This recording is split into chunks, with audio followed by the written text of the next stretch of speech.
The senator from Minnesota is recognized.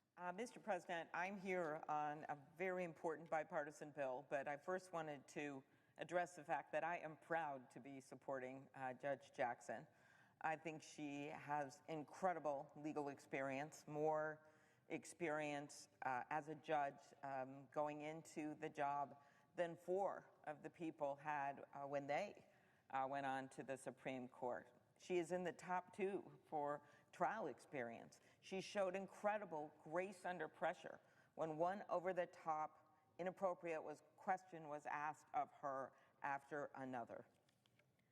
She will be walking into that Supreme Court with her head held high, and she is going to be confirmed this next week.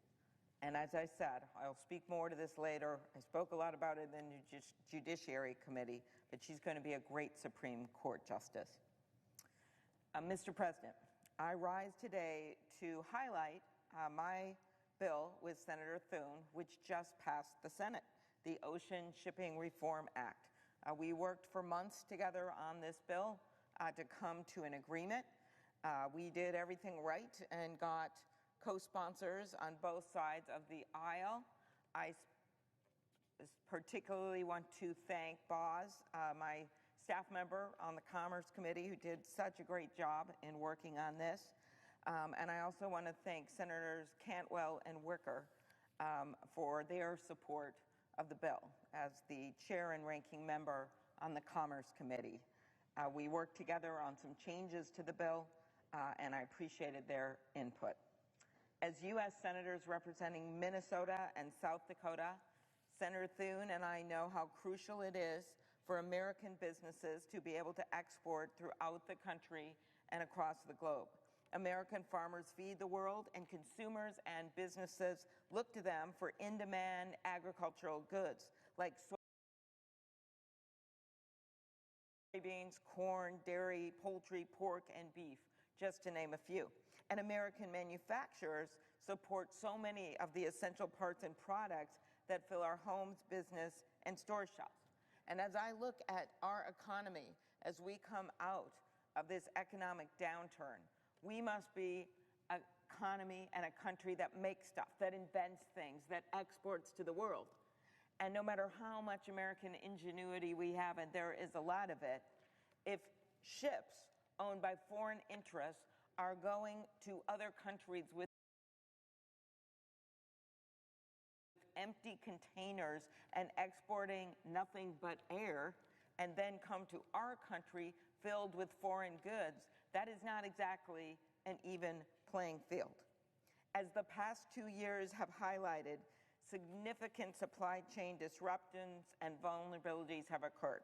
There are many answers here, one of them being workforce, one of them being port infrastructure and rail infrastructure and the like. But what we have seen when it comes to shipping, and I'm so glad my colleague from South Dakota has joined me here on the floor, what we have seen in the middle of the country where people are pretty sensible, all of a sudden they're looking at this and they see the price of shipping containers increase by 4 times in just 2 years. 4 times. That's not normal.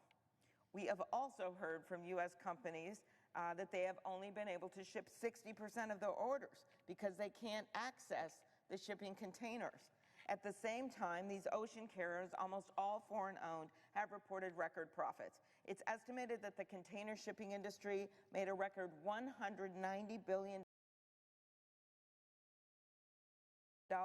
in profits in 2021, a 7-fold increase from the previous year. Their financial performance isn't a result of improved performance when our manufacturers and farmers can't ship out their goods. No, they are fleecing consumers and exporters because they know they can get away with it. And this is all while exporters and consumers are literally paying the price for the supply chain disruptions caused by unreliable service. We need to get exports to those who need them. But it's plainly obvious that the ocean carriers are prioritizing non-American shipments at the expense of both American exporters, as in manufacturers, so many of them in Minnesota and South Dakota, as Senator Thune know, being small businesses, as well as farmers and American consumers. It isn't sustainable and it isn't acceptable. We can't let ocean carriers slow down our supply chain while shaking down our American businesses and farmers for their own profit. That's why we introduced the Ocean Shipping Reform Act. It just passed the Senate. Our bill protects American farmers and manufacturers by making it easier for them to ship ready-to-export goods waiting at our ports. Our bill aims to level the playing field for American exporters by updating the federal rules for the global shipping industry. It will give the Federal Maritime Commission greater authority to regulate harmful practices by these big international carriers. It directs the Federal Maritime Commission to issue a rule prohibiting international ocean carriers from unreasonably declining shipping opportunities for U.S. exports. This will make it harder for them to leave our products behind, just sitting there at a port, in favor of shipping over to China, sailing over to China, and then bringing their products back to us. In addition to giving the FMC more authority to investigate bad practices by ocean carriers, the bill also directs the Federal Maritime Commission to set new rules for what the international carrier companies can reasonably charge and require them to certify and ultimately prove that the fees that they charge are fair. As rates continue to climb, this is more urgent than ever. And I personally believe that even before this rule goes into effect, the fact that we passed this unanimously in the U.S. Senate sent a pretty strong shot against the bow, because there is so much more we could do and we will do if this practice continues. As I was working on this bill with Senator Thune, I heard about exporters who wanted to speak out against these predatory practices but were scared into silence because they feared that the ocean carriers would retaliate. That's why our bill includes strong anti-retaliation protections for shippers. In short, this bipartisan legislation says to the foreign-owned shipping alliances, charge fair prices, stop profiting off our backs, and fill your empty crates with American-made products. Senator Thune and I have a bipartisan group of 29 co-sponsors representing a variety of regions. Senator Cantwell, Wicker, Baldwin, Hoeven, Stabenow, Marshall, Peters, Moran, Blumenthal, Young, Kelly, Crapo, Smith of Minnesota, Blackburn, Booker, Ernst, Cortez Masto, the presiding officer, Braun, Warnock, Risch, Bennett, Kramer, Wyden, Blunt, Van Hollen, Bozeman, Fisher, Padilla, and Hickenlooper. The legislation earned the endorsement of the American Association of Port Authorities, which represents more than 130 port authorities across North and South America, including my own Port of Duluth. This bill is also endorsed by more than 100 organizations, including the Agriculture Transportation Coalition, the National Retail Federation, the American Trucking Association, and the Consumer Technology Association.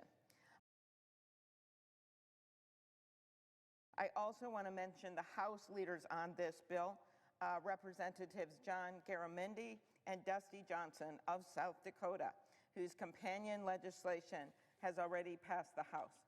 I see this as a truly bipartisan solution to a problem that's impacting millions of Americans and a great example of what's possible when we work together. I want to congratulate Senator Thune for his great leadership. He may be a bit taller than me, but we have worked together on many, many things across our borders. Thank you.